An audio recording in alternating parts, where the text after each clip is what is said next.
다 함께 일어나셔서 오늘 말씀 봉독 함께 하도록 하겠습니다. 성경 말씀 에베소서 4장 11절에서 13절 말씀입니다. 한 절씩 교독하고 마지막 절은 함께 읽도록 하겠습니다. 그가 어떤 사람은 사도로, 어떤 사람은 선지자로, 어떤 사람은 복음 전하는 자로, 어떤 사람은 목사와 교사로 삼으셨으니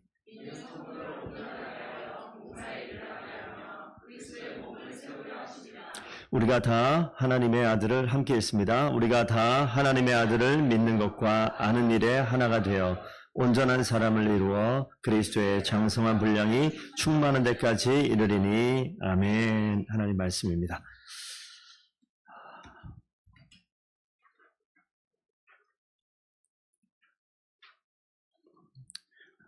배터리가 다 돼가지고 우리 뒤에서 좀 넘겨주시면 좋겠습니다. 오늘 성경 본문 말씀을 잘 보셨는데요. 우리 첫 화면을 한번 좀 띄워주십시오. 앞에 아래에 있는 사진은 빌 하이벨스 목사님이라고 일리노이 시카고 지역에 윌로우 크릭 교회라는 교회가 있습니다. 엄청나게 큰 교회인데 은퇴하셨고요. 뭐 이런저런 소문도 있고 그렇긴 했지만 어쨌든 이분께서 제 기억이 2018년에 은퇴하셨고 윌로우 크릭 교회는 여전히 미국에서 큰 교회 중에 하나인데 그분이 저에게는 2003년인가 했었던 내용의 글입니다. 한번 제가 읽을 때 한번 눈으로 따라와 보세요. 우리는 실수를 했습니다. 우리는 믿음의 선을 넘어 크리스천이 된 사람들에게 믿음의 산을 넘어 스스로 먹이는 자가 되어야 한다고 말하고 가르쳐야 했습니다. 우리는 교인들에게 주중에 성경을 읽고 스스로 영적 훈련을 열심히 하도록 가르쳐야 했습니다. 라고 이야기합니다. 이 얘기 뭐냐면 윌로우 크릭 교회가 한 30여 년간 엄청난 돈을 투자했어요. 수천만 달러. 그 교회 프로그램과 교회 홍보하는데 엄청난 돈을 썼습니다. 그런데 고백이 뭐냐면 제자를 키우는 일에 철저히 실패했다. 교인들을 늘리는 데만 자원을 집중시키고 개인적인 신앙 성장을 위한 체계적인 계획을 세우는데 소홀히 했다. 2007년이네. 2007년 크리스천이티 투데이라는 거기에 기고된 글입니다. 우리가 이제 성탄을 맞이하면서 우리가 예수 그리스도의 탄생이 없고 주님께서 이 땅에 오신 하나님의 은혜가 없으면 이 땅에 있는 그리스도인은 한 사람도 없을 겁니다. 그런데 그리스도인 되는 것 참 중요하고 필요한 일일지 모르겠지만 그리스도인 되는 가운데 그 자리에서 자랑하지 않으면 큰 문제가 되죠. 예수님께서 마태복음에 씨 뿌리는 자의 비유를 들어서 설교하고 강론하실 때 내용 보게 되면 그 내용이 뭘까요? 하나님의 말씀을 받고도 성장하지 못하고 열매 맺지 못하는 사람이 여전히 많다라는 얘기예요. 그래서 예수님께 철저히 헌신하지 못하고 이 세상을 사랑하면 성도로서 신자로서 성장이 제대로 이루어지지 않는다라는 이야기를 하는 겁니다. 저는 더본교회가 윌로우 크릭 교회, 우리나라 온누리교회 정도 생각하시면 됩니다. 온누리교회가 사실 저 교회를 많이 벤치마킹했어요. 그런데 사이즈가 커지는 것보다 지금 무슨 얘기를 하는 거냐면 정말 주님의 씨 뿌리는 자의 비유에 나와 있는 것처럼 많은 신자들이 그 자신이 그리스도인으로 정말 철저하게 성숙한 하나님의 자녀로 제자로 잘할 것인가 말 것인가 따져보다가 야 이거 너무 힘들다 포기하는 거예요. 안 따라가는 거예요. 그래서 우리가 많이 들어봤었던 것처럼 썬데이 크리스찬 주일날 와서 예배자리에 참석하고 떠나가는 그런 모습의 모양으로 신앙생활을 한다면 교회는 소망이 없습니다. 오늘 빌 하이벨스 목사님이 얘기한 것처럼 그렇습니다. 그래서 금요일에도 말씀드렸지만 죄는요 영혼을 위협하는 질병이에요. 그래서 이 땅은 질병으로 가득 차 있어요. 우리가 아직도 코로나가 끝났다 얘기하지만 여전히 지금 뜨문뜨문 지난주에도 그렇고 지지난주에도 그렇고 우리 성도들 가운데 코로나 걸렸다는 이야기를 합니다. 이 전염병이 질병이 쫙 퍼져버리면 어떤 일이 벌어지죠? 사람들이 뭐 해요? 뭐 써요? 마스크 쓰고 호흡기로 전달이 되고 옮겨가는 질병 같은 경우 우리 긴장하잖아요. 사람 모여있는데 안 가지 않습니까? 민감해요. 되게 오래된 기억 같은데 마스크 사려고 약국에 줄 서서 10분 동안 기다렸던 적이 있었어요. 여러분 없으십니까? 마스크 파는 약국이 따로 있었어요. 근데 집에 마스크가 없는 거예요. 하루에 뭐 2장밖에 못 사나? 뭐 그런 적이 있었잖아요. 기억나십니까? 머나먼 옛날 얘기 같아요? 근데 그럴 때가 있었어요. 근데 집에 요즘에 마스크 다 이만큼씩 쌓여있죠. 안 쓰고 있잖아요, 이게. 그때 우리가 그만큼 민감하면서 어떻게 해서든 내가 그거 안 걸려보겠다고, 한번 살아보겠다고, 그럼 난리를 쳤잖아요. 그러니까 이 몸의 질병에 대해서 심각하게 반응을 하는데, 우리 영혼의 질병에 대해서는 아주 둔감하고, 까짓거 죽으면 되지 뭐. 이런 태도라는 거. 한번 죽어보지 못해서 그런 것 같은데, 그렇게 하는 것은 온전한 이 상식적인 태도가 아니에요.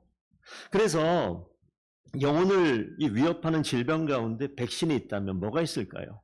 십자가 예수 그리스도의 희생이 백신이 되는 겁니다. 그래서 치유와 회복을 위한 병원이 차려지는 것이고 그 자리에 우리는 다가가서 백신을 투여받아야 되고 이것을 보존하고 이게 면역력이 언제 가요? 마스크 하나 쓰고 있으면 시골의 할머니 할아버지를 그래요. 저희 어머니가 한참 코로나 있을 때 한번 가보니까 마스크를요 쓰고 또 쓰고 또 쓰고 때가 낄도록 계속 쓰는 거예요. 저희 어머니만 그래요? 아니에요. 보통 노인들이 대부분 그래요. 그냥 쓰는 거예요. 이거 뭐 멀쩡한데 찢어지지도 않는데 뭐 계속 쓰는 거예요. 이게 지금 병균에 이미 노출되어 있는데 이거 쓰는 건 뭐예요? 병 걸리겠다는 소리 아니겠습니까? 이 땅 가운데 질병으로 다 노출되어 있는 세상 가운데 우리가 살고 있습니다. 이거 어떻게 살아나야 되지 않겠습니까? 이게 제자가 된다라는 것은 전쟁을 위한 기본 훈련을 하는 거예요. 전쟁을 위한 기본 훈련을 하는 겁니다.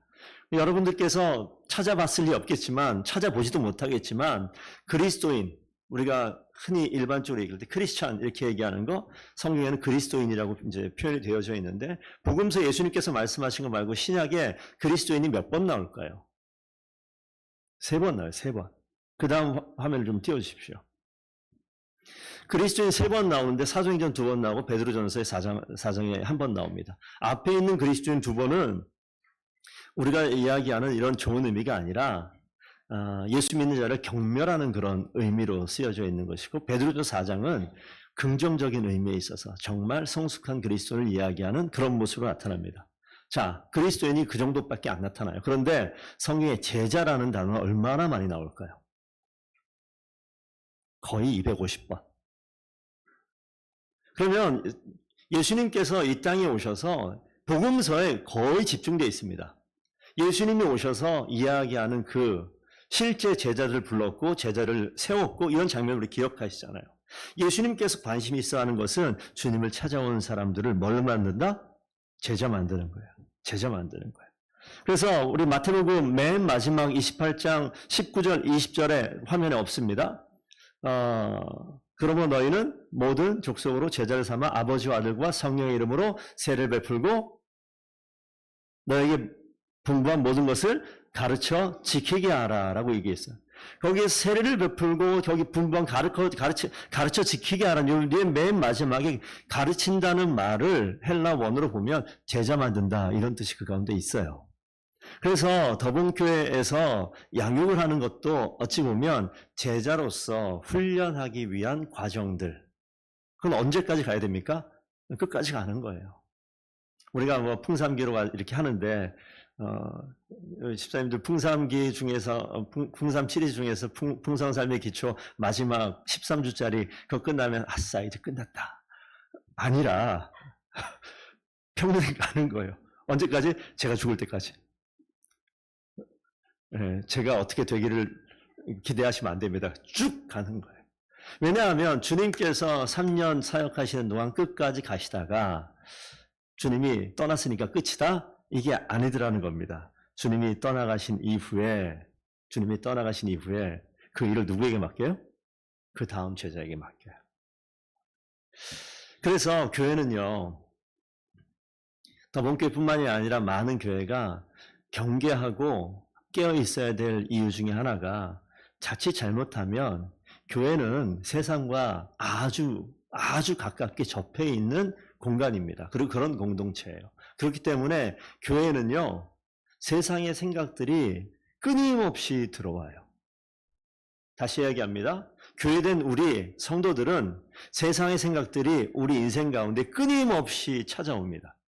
그렇기 때문에 하나님 말씀 가운데 온전히 훈련되지 않으면 우리는 세상의 영향력에 지배받을 수밖에 없고 세상의 생각 가운데 끌려갈 수밖에 없습니다. 그래서 아까 빌 하이벨스 목사님 얘기한 것처럼 우리나라에도 많은 교회가 이런 고백하는 목사님들이 있을 거예요. 내가 교회를 잘못 이끌어갔다. 교회 규모를 키우고 재정이 많아지고 인원이 많아지고 이런 것을 바라고 그걸 보면 성공했다. 교회가 부흥했다라고 소위 얘기도 하는데 그것을 바라는 목회자들이 많을까요? 적을까요? 많이 있겠죠. 제 마음속에도 그런 마음이 있습니다. 이게 뭐가 온 거예요? 세상의 성공의 생각이 내 가운데 온 거예요. 그래서 심지어 이런 말이 있어요. 교회 성장학. 교회 성장이라고 이야기하면 그럼 뭡니까? 좋은 시설을 갖추고 좋은 프로그램을 갖추고 재정이 넉넉하고 좋은 건물, 그런 시설, 환경 이런 만드는 것 이런 것들이 언급이 된단 말이에요. 그런데 그 가운데 이 제자를 만드는 건 언급이 안 돼요. 언급이 되지요. 그런데 이 두 개 붙이셨을 때 제자를 만드는 것보다는 우리가 규모를 키우는 우리도 그런 얘기 했었잖아요. 이 자리에서 옮겨가야 되는데 라고 이야기할 때 이 자리에서 옮겨가고 더 좋은 곳으로 가기 이전에 우리가 더 좋은 예수 그리스도의 제자가 다 되기를 축복드립니다. 그래서 그 다음 예수님이 행하신 4단계라는 게 있을 거예요. 한번 화면을 넘겨봐 주시면 보겠습니다. 여러분들의 그 성경 상식을 다 끄집어 올려서 한번 좋은 모습으로 한번 보세요. 자, 제자들, 예수님의 사역을 여러분이 지금 제자가 되는 겁니다. 예수님이 사역하는데 복음서 보시게 되면 예수님이 일하실 때, 사역하실 때 제자들이 어디 있습니까? 예수님 옆에서 지켜보는 단계. 그래서 예수님께서 가르치시고 병 고치실 때 부름받은 제자들이 다 옆에서 지켜봅니다. 예수님이 뭐 하시나, 뭘 가르치시나, 어떻게 질병을 고치시나 지켜보는 단계가 있어요. 그리고 두 번째 단계는 뭡니까? 한번 읽으시겠습니까? 예수님의 사역을 돕는 단계가 있어요. 우리 오병이어 사건 한번 생각해 보시면 예수님께서 하늘을 가지고 떡을 때 축사하시고 제자들에게 나눠줘요. 분명히 보리떡 5개 가지고 12명이 나눠줬으면 그 현장에 가까이 왔던 제자들은 이미 기적을 체험하고 있는 거죠. 5개인데 이걸 떼어가지고 한 사람에게 주면 뭐 얼마나 주겠어요. 사람은 12명인데. 나눠주는 현장에서 이게 긴가민가한데 이미 그 자리에서 기적을 보고 있는 거예요. 그러니 명령대로 순종해 갑니다. 예수님 사역을 도와요. 뭐 해요? 나눠주고 그 다음에 남은 것을 거둬들이고 예수님이 하시는 것을 옆에서 돕는 단계가 있어요. 우리 성도님들이 지금 제자로서 우리가 성장해 가는 단계를 한번 보시고 나는 몇 단계쯤 있나 한번 생각해 보시라고요. 어찌 보면 1단계도 안 하는 사람은 있을 수도 있어요. 예수님의 사역을 어떻게 보겠습니까? 방법 없어요. 예수님이 하셨던 사역을 말씀을 통해서 옆에서 지켜보는 단계. 성경에 있는 것은 아주 기초적인 초보 단계입니다. 근데 그 사역을 돕는 것, 하나님께서 말씀을 통해서 나에게 명령하실 때 그 명령에 내가 어떻게 해요? 반응하는 것, 따라가는 것, 일하는 것, 순종하는 것, 이거 돕는 단계예요. 세 번째 단계 뭡니까? 내가 사역을 하면서 예수님의 도움을 받는 단계가 있습니다. 누가 사역한다고요? 내가 하면서 예수님의 사역을 성경에 마가복음 9장 18절 보시면 이런 장면이 나와요. 제자들이 실제로 주님이 주신 권능을 가지고 귀신을 쫓으라라고 이야기했을 때 귀신을 쫓는데 쫓아져요? 안 쫓아져요? 안 쫓아져요. 그 아들 귀신이 안 떠나갑니다. 사역을 하고 있는데 이게 명령대로 주의 뜻대로 안 됩니다. 그때 예수님께서 오셔서 뭐합니까? 그 귀신 들린 아들을 귀신을 내쫓는 장면이 나와요. 이 장면입니다. 사역을 시도했으나 못하고 있을 때 주님이 오셔서 돕는 단계. 그 아들의 아버지가 할 수만 있거든, 하실 수 있거든 이 귀신을 쫓아내 주세요라는 표현을 하죠. 그랬더니 예수님께서 할 수 있거든이 할 수만 있다면이라니 조건이 이게 웬 말이냐. 믿는 자에게 능치 못할 것이 없다라고 얘기하면서 예수님께서 하는 장면. 내가 사역을 하지만 도움을 여전히 받아야 되는 단계가 있다면 맨 마지막은 뭐라고요? 사역을 할 때 예수님께서 돕는 게 아니라 지켜보고 계신 단계. 그 모습은 누가복음 10장에 보면 70인 전도단을 보냈을 때 나타나요. 예수님께 사역을 맡기셔서 보냈는데 이들이 실제 사역을 할 때 귀신이 떠나가고 그 모습을 성경에 기록하고 있어요. 누가복음 10장을 나중에 한번 보십시오. 예수님이 지켜보는 단계. 그래서 이 제자들이 한 단계 한 단계 하나님 앞에 정말 제자로 성숙하고 능력 있는 모습으로 가는 것. 더분께 성도들이 그 자리를 향해서 최선 다해서 나가시는 귀한 성도들 다 되기를 부탁드립니다. 그런데 이제 하나만 더 보겠습니다. 성경의 바울을 보시면 그 다음 페이지 넘겨주셔요. 디모데후서 2장 1절에서 2절 말씀 한번 읽어봅시다. 준비 시작. 내 아들아, 그러므로 너는 그리스도 예수 안에 있는 은혜 가운데 강하고 또 내가 많은 증인들 앞에서 내게 들은 바를 충성된 사람들에게 부탁하라. 바울이 디모데에게 보낸 편지 가운데 나타나는 거예요. 내 아들아 라고 이야기하죠. 그 뒤에 있는 내용은 뭡니까?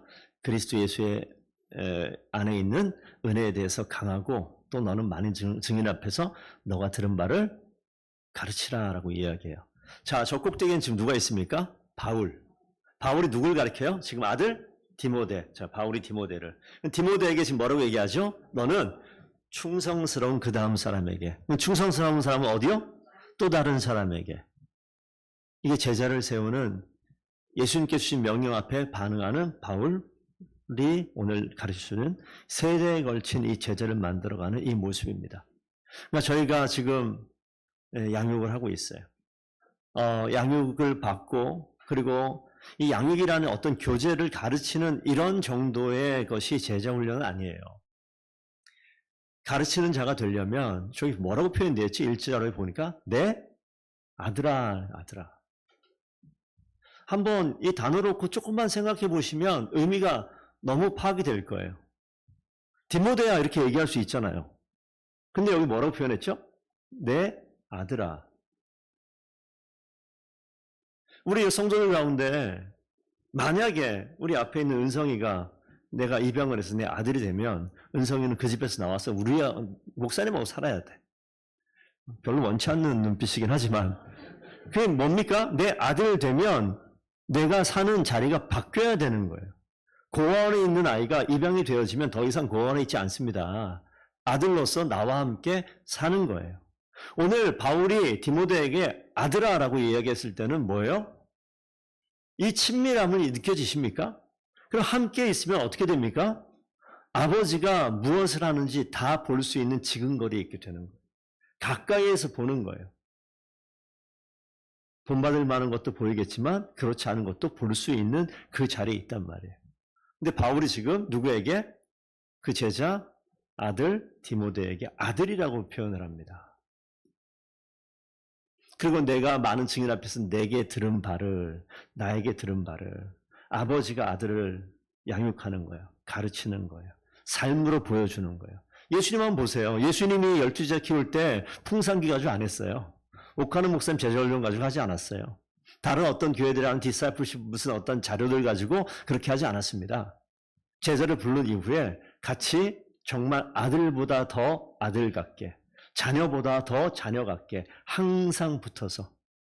우린 그렇지 않잖아요. 우리 일상 가운데 보면 하루 종일 24시간 붙어 다닙니까? 그렇지 않아요. 그런데 3년의 기간 동안에 예수님은 그 제자들을 거의 매일 붙어 있는 모습을 보게 됩니다. 거기서 듣는 거예요. 보는 거예요. 그리고 듣고 본 것을 행할 수 있도록 사역의 자를 내주면 거기에 대해서 순종하는 거예요. 실패를 합니다.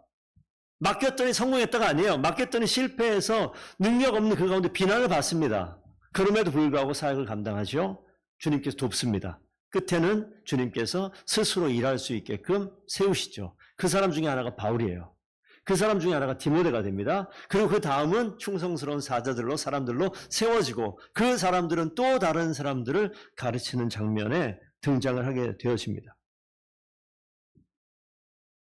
근데 교회를 보시게 되면 많은 크리스천들이 있어요. 하나님의 자녀되었다, 가족되었다라고 얘기하는데 그 다음에 그들이 자라도록 어느 누구도 돕지 않는 교회들이 많아요. 보세요. 한번 생각해 보세요. 프로그램 다 있어요, 교회에. 양육하고 제자 훈련하고 뭐 하는 프로그램은 교회마다 다 있습니다. 근데 누가 가르쳐요? 목사님들이나 그 소수의 사람들이 가르친단 말이에요. 그러니까 1000명 되는 교회에 2명, 3명이 가르치면 언제 가르치겠어요? 잘할 수 있도록 돕는 게 아니라 교회가 가지고 있는 어떤 시스템으로서 프로그램만 이렇게 만들어 놓는 모습이 아닌가. 정말 내가 제자가 되면요. 내가 진짜 제자가 되면 어떻게 됩니까? 내 아들 같은 사람이 곁에 있는 거예요. 친구 같은 사람이 곁에 있는 거예요. 하나님은 목사만을 통해서 일하는 것이 아닙니다. 하나님께서 계획하시고 준비하셔서 잘 준비되어 있는 그 한 사람 한 사람을 하나님께서 선택하신 이런 멘토와 같은 자리에 세우시는데, 그게 오늘 읽었던 성경 본문 4장 11절에 잘 보십시오. 이 내용을 보면 그가 어떤 사람은 사도로, 선지자로, 복음 전하는 자로, 목사와 교사로, 이것만이 사역이 아니란 말이에요. 사역은 많은데 이 11절에 나와 있는 이 내용의 일들은요, 다 하나님의 일들을 마땅히 감당해야 될 어떤 멘토로서, 지도자로서 리더들의 역할을 감당하는 일들을 앞에 적어놨어요.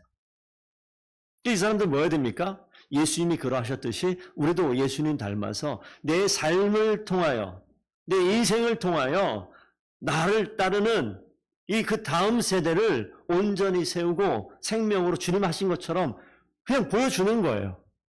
그러는데 도움되는 것 중에 우리가 선택한 어떤 교재가 있을 수 있겠고, 그건 교리의 교육이 될 수 있고 성경 공부가 될 수 있고 다 될 수 있죠. 하지만 보다 더 근본적인 것은 예수님께서 함께 늘상 같이 붙어서 최선을 다하는 모습 보지 않습니까? 우리 성도들께서 그 자리까지 가시는 거예요. 그 자리까지 가시는 걸 누가 합니까? 성경을 잘 알아야지 한다고요? 오늘 말씀을 잘 보시면 11절, 12절, 13절의 순서를 한번 잘 보세요. 멘토들이 등장하고 12절에는 뭐가 등장합니까? 이는 성도들을 온전하게 한다.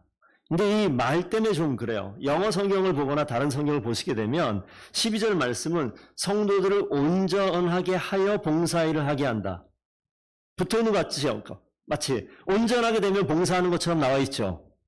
떨어져 있어요. 이 문장이. 성도들을 온전하게도 하고 봉사일을 하기도 하고 그리스도의 몸을 세우게도 하고 세 개로 나눠져 있는 겁니다. 그러니까 이 리더들, 이 멘토들은 뭘 하게 한다고요? 따르는 자들을 온전하게도 하고요. 봉사일, 사역을 하기도 하고요. 그리고 그리스도의 몸을 세우기도 합니다. 자격이 있는 것이 아니라 그렇게 하나님께서 이끌어 가요. 그러니까 사역이 성숙으로 가는 길이지 성숙이 사역으로 가기 위한 관문이 아니라고요. 성숙해지면 주의를 한다? 내가 성경을 일독하고요. 성경 말씀 누가복음 쫙 한번 얘기할 줄 알고요. 내가 뭔가 되면 제가 그때 사역을 하겠습니다. 이거는 이 성경 본문에 왜 이걸 순서를 이렇게 적어놨을까? 한번 고민해 보시라고요. 그런데 저를 비롯한 많은 사람들이 어떤 생각을 하느냐? 잘 준비되어지면 일을 한다. 이건 어떤 면에 맞냐면 오늘 성경 본문에 나와 있는 것처럼 멘토들로 세워지는 과정은 분명히 다른 것 같아요. 하지만 리더들로서 하나님의 제자를 양육하는 그 자리에 있는 모습 말고 그것만이 사역의 전부는 아니란 말이에요.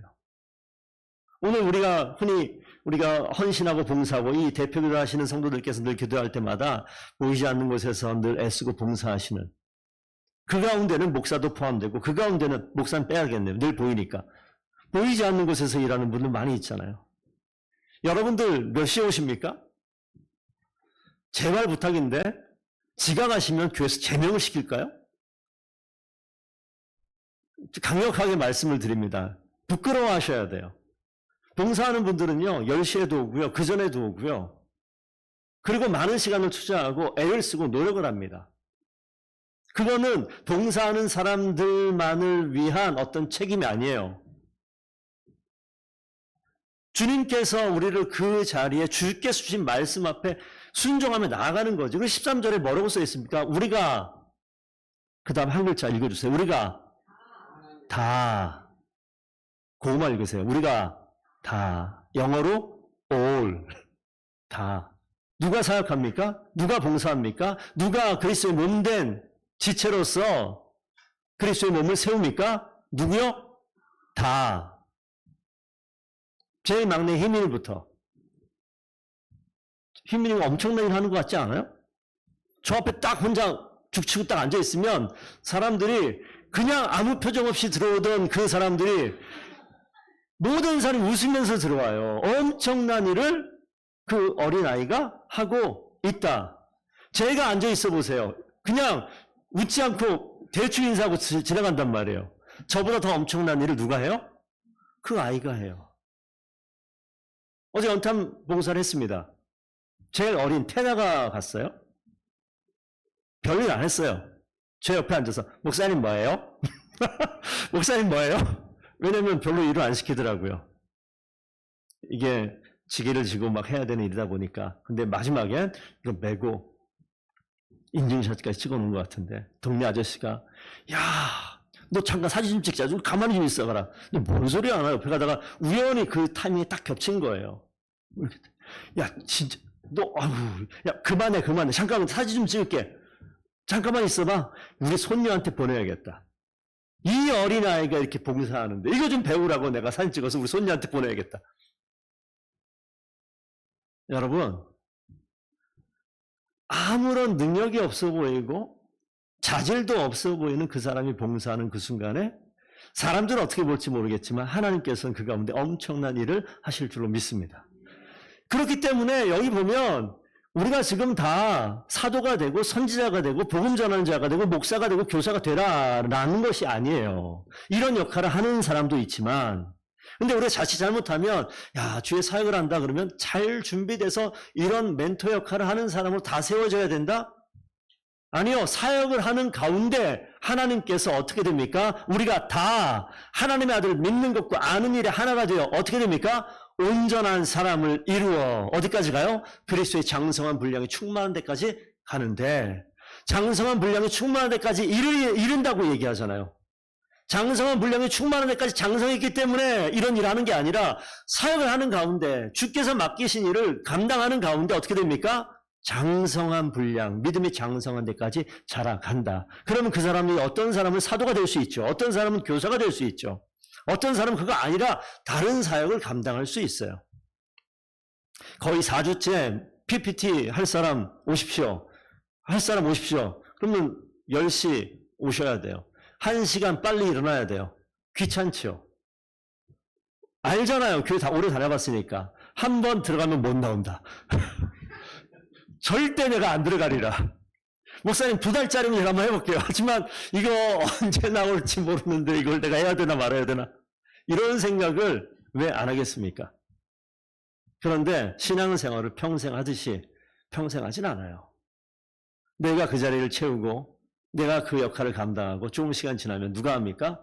또 다른 사람, 또 다른 충성스러운 사람이 그 일을 맡고 또 다른 사람이 그 일을 맡고 그렇게 해서 그걸 보는 거예요. 아니 내가 상상하지 못한 저분께서 저기 앉아 계시다고. 야 그럼 내가 해도 되는 거였는데 아니 좀 부끄럽네.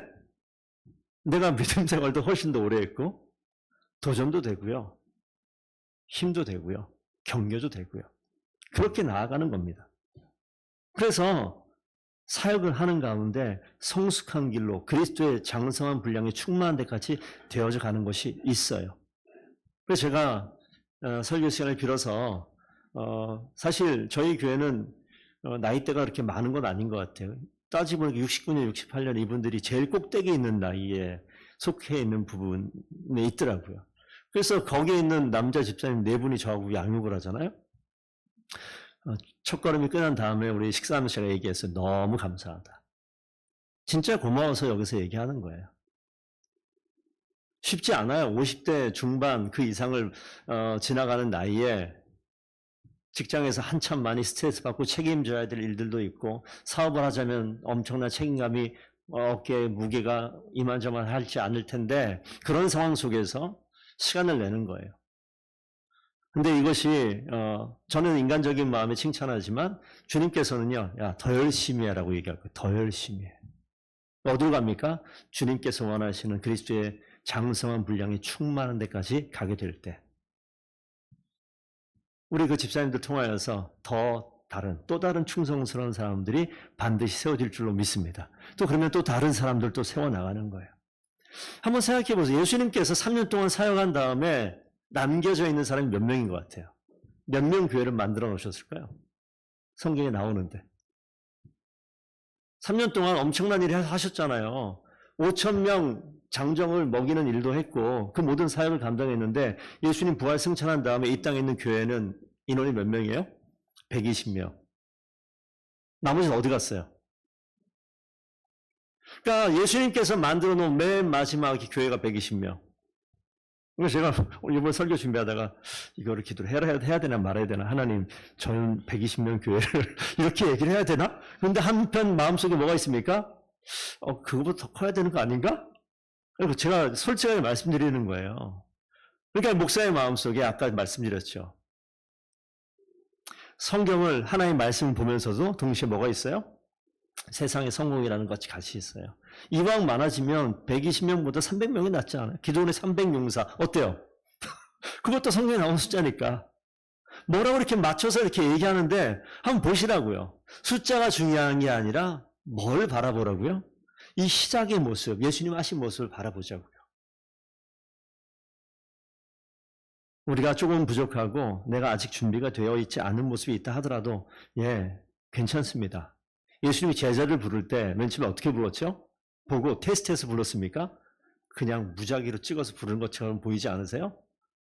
뭔가 좀 학식이 있고 뭔가 말빨도 있고 사람들 설득력 있게 강의도 잘하고 뭐 이런 그런 가문과 그런 배경 속에서 있는 사람들을 골라 모았으면 더 빠르지 않았을까요? 근데 성경에 보면 우리가 알잖아요. 그냥 그 당시에 평범한 갈릴리 호수에서 바다에서 물고기 잡던 그 사람들의 핵심이에요. 따지고 보면 그 당시에 뭐가 있어요? 재산이 있어요?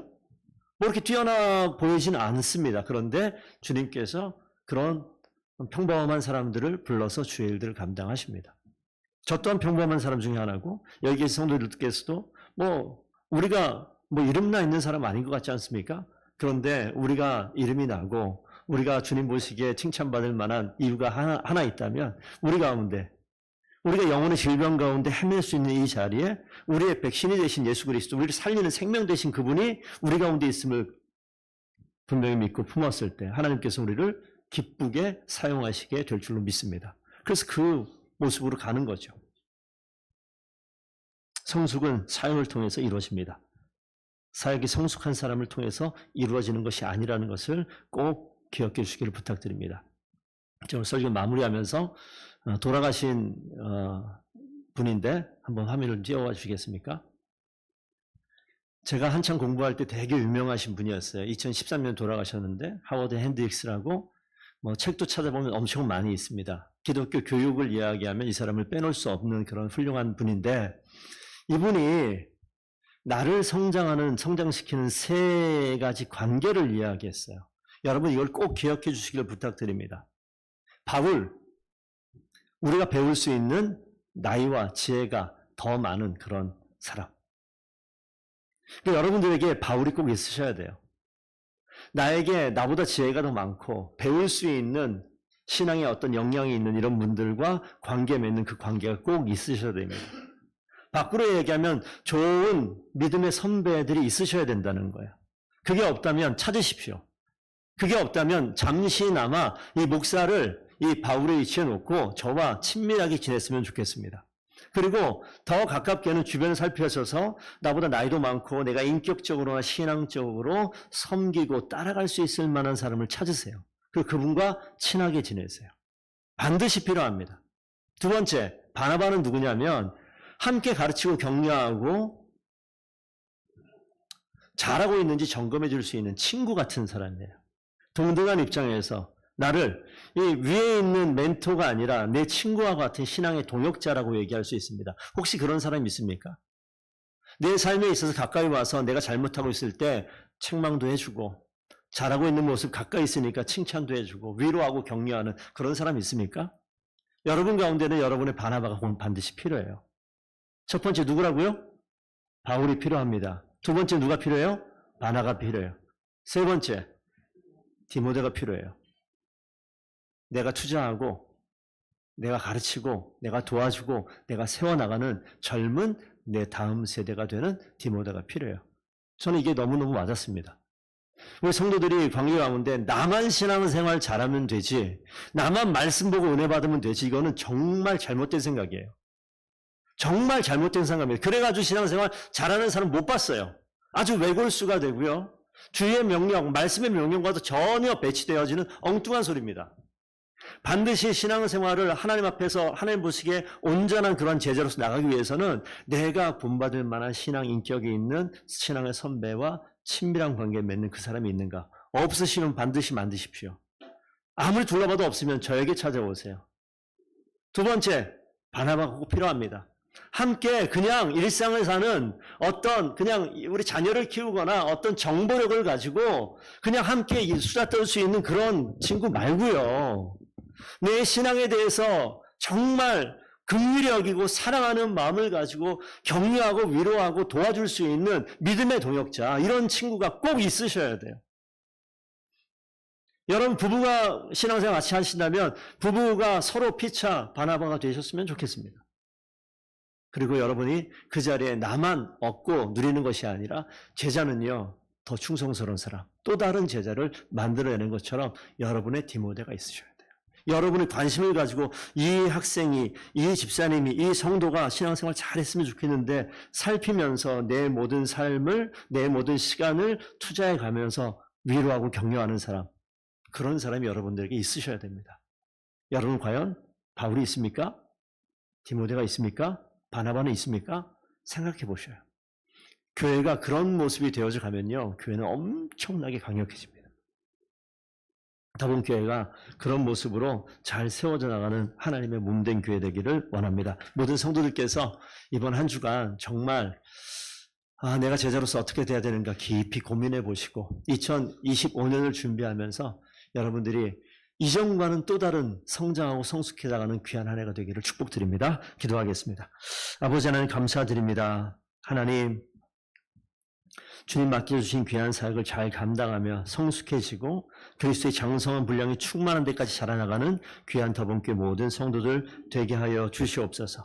아버지 하나님, 우리가 우리 인생을 살아가면서 아버지 세상의 방식대로만 살아가는 것이 아니라 나의 믿음의 귀한 동역자들을 살펴 아버지 하나님 얻게 하시고 신앙의 선배들과 깊은 교제가 있게 하시고 또 다음 세대를 위해서 아버지 하나님 내가 최선을 다해서 철저하게 헌신하고 투자할 수 있는 나의 다음 세대 디모데와 같은 귀한 관계가 아버지 하나님 우리 인생 가운데 있기를 원합니다. 더분께 모든 성도들이 주의를 살펴서 서로 격려하며 하나님의 은혜 가운데 온전하게 되기를 원하오니 철이 철을 날카롭게 하는 것 같이 사람이 그의 얼굴을 빛나게 하는 귀한 주의 말씀을 믿고 아버지 하나님 우리가 서로를 빛나게 하는 주님 앞에 빛나게 하는 귀한 성도들 다 되게 하여 주시옵소서. 감사하며 예수 그리스도 이름으로 기도드리옵나이다. 아멘.